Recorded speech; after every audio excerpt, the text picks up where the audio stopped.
परम मंगल श्री सद्गुरुचरण व्यासपीठावरील उपस्थित सर्व मान्यवर आणि माझ्या बंधू भगिनी,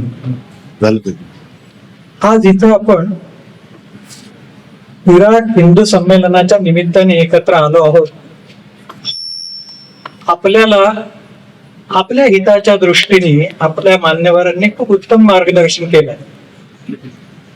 असं काही मार्गदर्शन करण्याचा माझा अधिकार मी समजत नाही, पण माझी काही निरीक्षणं आणि काही व्यथा मात्र जरूर सगळ्यांच्या समोर मांडू इच्छितो. गेली 45 वर्ष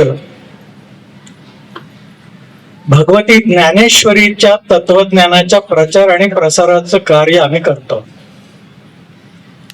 या निमित्ताने खूप कानाकोपऱ्यामध्ये फिरणं झालं आणि त्यावरून, त्या अनुभवांवरून, काही निरीक्षणांवरून माझ्या ध्यानात आलेल्या काही गोष्टी आपल्या समोर केवळ मांडू इच्छितो. बाकी फार मागचं सोडून द्या. गेल्या 20 ते 25 वर्षांमध्येच समाजाची नीतिमत्ता अत्यंत ढासळत चाललेली दिसून येते. अत्यंत ढासळत चाललेली. मला खूप वेळा असा प्रश्न पडतो की ज्या भारत भूमीचे गोडवे आम्ही गातो, ज्या महाराष्ट्राला संतभूमी म्हणतो, त्या भारत भूमीचे दैवी संस्कार आणि या महाराष्ट्राच्या मातीवरचे संतांचे संस्कार गेले कुठे? आज जे समाजात आम्ही चित्र बघतोय ते फार विपरीत आणि भयानक आहे. आता आपण जे काही ऐकलं हे एक शुगर कोटेड पिल सारखे आहे. हे ऐकताना फार गोड वाटतं किंवा आपल्याला अभिमान वाटतोय त्याचा, पण वास्तविक तुम्ही जाऊन बघितलं तरी अत्यंत भयंकर आणि कटू आहे, कडवा आहे. एक साधी गोष्ट सांगतो. इथे पुण्यामध्ये मी आलो सुरुवातीला, त्यावेळेला मी बघायचो रस्त्याने जाताना समजा चुकून कोणाचे अपघात झाले, कोणाच्या गाडीवर कोणाची गाडी आदळली, तर ते एकमेकांना सॉरी म्हणून एकमेकांशी गोड बोलून मोकळे व्हायचे. विषय तिथे संपवायचा. आता बाजूने जरी कोणी गेलं तरी शिवीगाळ करणारे लोक, लोकांची सहनशीलता संपलेली आहे.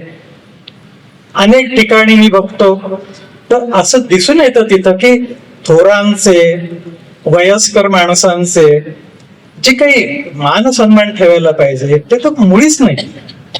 आज महाराष्ट्रात, भारतात सगळीकडे ही किंमत झाली आहे की पूर्वी ज्या भारत भूमीमध्ये विद्वान हे पूजले जायचे, राजा देखील त्यांना मान द्यायचा, आज त्यांना तुच्छतेची वागणूक आहे. ते का होतंय असं? याचं एक महत्वाचं कारण जे माझ्या लक्षात आलं ते असं की ज्या ज्या क्षेत्रात राजकारण आणि राजकारणी माणसं शिरली त्या त्या क्षेत्राची बाती झालेली. हे कुठल्याही क्षेत्रात हे राजकारण शिरलं असतं तर आम्हाला मान्य होतं, पण हे राजकारण जेव्हा धर्माच्या क्षेत्रात शिरलं, परमार्थाच्या क्षेत्रात शिरलं, शिक्षण क्षेत्रात शिरलं आणि त्याहून भयानक म्हणजे कायद्याच्या क्षेत्रात शिरलं, तिथे सगळी नीतिमत्ता संपली, लयाला गेली. अत्यंत भयंकर दृश्य आमच्या समोर आहे. विद्यार्थी परिषदेचं काम करत असताना एक घडलेला प्रसंग सांगतो. एका झोपडपट्टीमध्ये त्या मुलांना आम्ही साक्षरतेचे वर्ग घेत होतो, आणखी बऱ्याच काही गोष्टी तिथे चालू होत्या. त्यांचा मेळावा ठरला ते सांगतेच्या दिवशी. तो मेळावा सुरू असताना अचानक लोक उठले आणि दगड कुठून तरी यायला लागले. आमच्या मधलेच लोक दगड मारायला लागले. ते सगळं संपल्यानंतर जेव्हा आम्ही चौकशी केली तेव्हा एका मुलाने सांगितलं की माझी काही इच्छा नव्हती दगड फेकायची, पण मला एकाने खूण केली की इथे दगड मार, आणि मी त्याप्रमाणे केलं. हा खून करणारा जो मनुष्य होता तो कधीच गायब झाला होता. आज आमच्या समाजामध्ये अशा खुणा करणारे छुपे लोक आहेत. आज हिंदू समाजाचा खरा वैरी हिंदूच आहे. आज हिंदूंचं आम्ही जे काही अभिमानाने सांगतो त्यातलं आम्ही काय सांभाळलंय? आमची संस्कृती कधीच आम्ही विकून खाल्लेली. आमचे सद्गुरू नेहमी म्हणायचे की समाजाला आज धर्म, परमार्थ, शास्त्र हे शिकवण्याची गरज नाही. पहिल्यांदा या समाजाला संस्कृती शिकवली पाहिजे, या समाजाला नीतिमत्ता शिकवली पाहिजे. आपण म्हणतो की मुलांवर संस्कार करा. कुठल्या तोंडाने मायबापांनी मुलांवर संस्कार करावे? मायबापांनाच कुठे संस्कार आहेत? एका आमच्या वर्गाला येणाऱ्या मुलाचं सांगतो तुम्हाला उदाहरण. ही नवीन पिढी खूप संवेदनशील आहे. या नवीन पिढीला ही चौकस आहे, ही बुद्धिवादी आहे. या पिढीला तुम्ही फार काळ भ्रमात ठेवू शकणार नाहीये. आणि शेवटची आशा तीच आहे, ही पिढी जेव्हा जागरूक होईल तेव्हाच या भारताचं काहीतरी होईल. तोपर्यंत आम्ही आपले आपापल्या परीने प्रयत्न करतोय. ते प्रयत्न आंधळे चाललेले आहेत. खरं मर्मच आम्हाला कळत नाही आहे त्यातलं. त्या मुलाला एक दिवशी त्याला आम्ही सांगितलं की उद्या प्रत्येकाने आपल्या पालकांना इथे घेऊन ये. हा मुलगा एकटाच आला. मी त्याला विचारलं, का रे तुझे वडील दिसत नाहीत? तर तो म्हणाला, आमचे वडील कुठेही नेण्याच्या लायकीचे नाहीत. आणखी एक गोष्ट सांगतो तुम्हाला. माझ्याकडे एक आई वडील लहान मुलाला घेऊन आले. तो मुलगा असेल 7-8 वर्षाचा. ते म्हणाले, याचे काही प्रॉब्लेम्स यायला तुमच्याशी बोलायचे. म्हटलं बोल. तो मुलगा म्हणाला, मला बोर होत. आता मला सांगा, ज्या वयामध्ये आम्हाला हा शब्द माहिती नव्हता त्या वयातली मुलं बोर होत आहेत. या मुलांना तुम्ही म्हणताय ना वाचन संस्कृती यांना पोचली पाहिजे, यांना हे सांगितलं पाहिजे, ते सांगितलं पाहिजे. यांच्या हातातला मोबाईल गेला तर ना. आज या पिढीचं मोबाईल हे जीवन झालेलं आहे. आम्ही हल्ली सांगतो की तुम्हाला जर काही ध्यान धारणा करायची, परमार्थ करायचंय तर पहिल्यांदा मोबाईल ठेवा बाजूला. पहिल्यांदा तो मोक्ष पहिला या मोबाईल पासूनच मिळवा. माया इथेच आहे हे समजून घ्या पहिल्यांदा. त्या मायेचं भयंकर रूप आहे समोर, हा मोबाईल. कुठे आम्ही चाललो आहोत हे कळत नाही. आज आम्हालाच जागृत होण्याची गरज आहे. आम्हीच झोपलेलो आहे. आज आम्ही कुठल्या तोंडाने आमच्या मुलांसमोर सांगावं, मुलांच्या समोर एखादे आदर्श ठेवा. आज मला सांगा, जे आदर्श म्हणून आम्ही मान्य करावेत आणि निशंकपणे त्यांच्या चरणावर मस्तक ठेवावं असा एक आदर्श दाखवा मला कुठल्याही क्षेत्रात. वरून सगळेच चांगले दिसतात, आत आम्ही जाऊन पाहावं त्याचेही पाय मातीचे. आज कधी नव्हे ते हिंदू समाजाला, एकूणच भारतीय समाजाला अत्यंत ग्लानी आली आहे. या परकीय आक्रमकांनी आमचं सगळ्यात मोठं नुकसान काही केलं असेल तर आमची संस्कृती नष्ट केली. आमच्या धर्मावरचा सगळ्यात मोठा आघात तो आहे. जेव्हा आमची विद्यापीठं जळली, आमची अनमोल अशी ग्रंथसंपदा नष्ट झाली, तेव्हा आम्हीच अज्ञानी झालो. पुढच्या पिढ्यांना फक्त त्यातलं सिद्धांत माहिती आहे, त्याचं प्रॅक्टिकल माहिती आहे. आम्ही वेदांचा अभिमान बाळगतो, पण त्या वेदांचा प्रॅक्टिकल उपयोग सांगणारे ग्रंथ नष्ट झाले. कुणीतरी एखादा अभ्यासक निघतो, तो काहीतरी समोर ठेवतो, तेव्हा कळून येतं की अरे आपल्यापाशी हे होतं. मधल्या काळामध्ये मधल्या आपल्या अनेक पिढ्या हेतू पुरस्सर बर्बाद करण्यात आलेलं आहे. आम्हाला आमच्या ना धर्माचा अभिमान, ना आम्हाला आमच्या संस्कृतीचा अभिमान, ना आमच्या भारतीयत्वाचा अभिमान. आम्ही इतके अभिमान शून्य, इतके करंटे कसे झालो?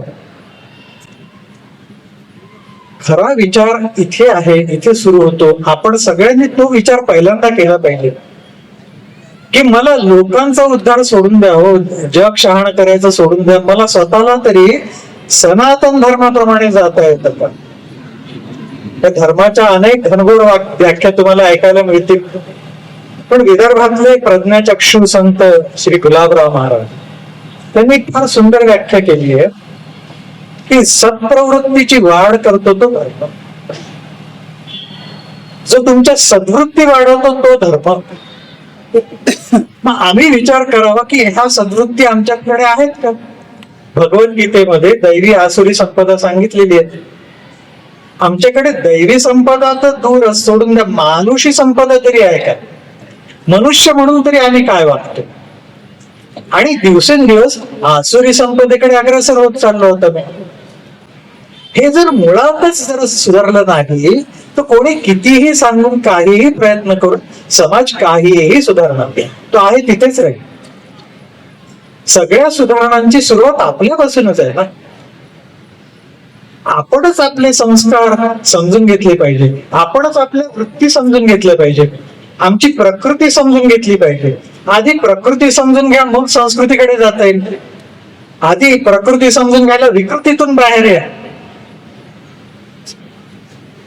असा जर आम्ही सगळ्यांनी निश्चय केला, पण केला की पहिल्यांदा आमचा सनातन धर्म काय आहे हे तरी समजून घेऊ आम्ही. आमच्या समाजाने काय संस्कृती आम्हाला दिली आमच्या पूर्वजांनी हे तरी आम्ही समजून घेऊ. आणि ते समजून घेण्याचा प्रयत्न केला तर मला आशा आहे की निश्चितपणे आम्हाला राष्ट्रवाद कळेल, आम्हाला राष्ट्रभक्ती कळेल. आज हे केवळ शब्द आहेत आमच्यासाठी. संघाचे, परिषदेचे, विश्व हिंदू परिषदेचे, विद्यार्थी परिषदेचे आम्ही गीत गातो. अतिशय सुंदर उपदेश करणारी ती गीत असतात, पण तेवढ्या पुरती राहतात. आत काय उतरतं आमच्या? आम्ही बाहेर पडलो की आहे तसेच आहोत. आमचे सद्गुरू सांगायचे, नर्मदेमध्ये गोटा असतो ना, दगड असतात. तो दगड नर्मदेत असतो तोपर्यंत ओला, बाहेर काढला की कोरडा. कोणी बौद्धिक प्रचारक आले, कोणी काही चांगलं सांगणारे आले की त्यांच्या व्याख्यानापुरते आमच्या सद्वृत्ती जागृत असतात. आणि तिथून घरी गेलो की येरे माझ्या मागले, परत आम्ही आमच्या प्रपंचाच्या प्रेम मध्ये आहोत. आणि सुधारण्याच्या नावाखाली वाटेल ते ऍडजस्टमेंट आम्हीच करतो. आम्ही विचार करावा, समाजाचं पतन झालं कुठे? जेव्हा आम्ही संस्कार सोडले, आमची बुद्धी गहाण टाकली, तेव्हाच पतन झालं ना. ते पतन करायला कोणी बाहेरचे कारणीभूत नाही आहेत, आम्ही आमचे कारणीभूत आहोत, आम्ही जबाबदार आम्हाला. आज हिंदू समाज एकत्र का येत नाही? राजकारण्यांनी त्यामध्ये फूट पाडून ठेवली आहे वेगवेगळ्या प्रकारांनी, हे सोडून द्या. पण खरी फूट आमच्या विचारांमध्ये पडलेली, आमच्या संस्कृतीमध्ये पडली, त्याचं काय? म्हणून या निमित्ताने आपण सगळे इथे जमलो. माझी सगळ्यांना कळकळीची प्रार्थना आहे की किमान संस्कृती आमची समजून घेण्याचा प्रयत्न करावा. आम्ही ज्या धर्माचे आम्ही म्हणून, वैदिक सनातन धर्माचे आम्ही म्हणून अभिमानाने सांगतो, निदान त्याची मूल तत्व समजून घ्या. ती आपल्या आचरणामध्ये कुठेतरी येऊ द्या. आमच्या मागच्या पिढ्या गेल्या जाऊ द्या, पण आम्हाला पुढच्या पिढ्या सुधारता येतील, पण त्या सुधारण्यासाठी आम्हाला आधी सुधारलं पाहिजे. असा जर प्रयत्न आपण केला तर आज संघ जो खटाटोप करते, ते अनेक लोक सहृदय जे समाजाच्या उन्नतीसाठी प्रयत्न करतात, त्यांना आपण काहीतरी बळ दिल्यासारखं होईल. त्यांच्याही आशा आपण प्रज्वलित ठेवू शकतो. म्हणून शेवटी एकच सांगतो, एक शायर सुंदर सांगून गेला की एक न एक शम्मा जलाए रखिए, सुबह होने को है माहौल बना के रखिए. उद्याला आम्हाला जर स्वधर्म सूर्य पाहायचा असेल तर आज आम्ही हा माहोल जपला पाहिजे. आज आम्हीच प्रयत्न करून आमच्या सत्कार्याच्या, आमच्या सद्वृत्तीच्या पणत्या तेवत्या ठेवल्या पाहिजे. आणि त्या जर ठेवल्या तर विश्व स्वधर्म सूर्य पाहो हे माऊलींचं सांगणं प्रत्यक्षात यायला उशीर लागणार. जे वेडेवाकडे विचार आपल्या समोर मांडले, त्यात कोणाला काही दुखवलं गेलं असेल तर क्षमा करा मला.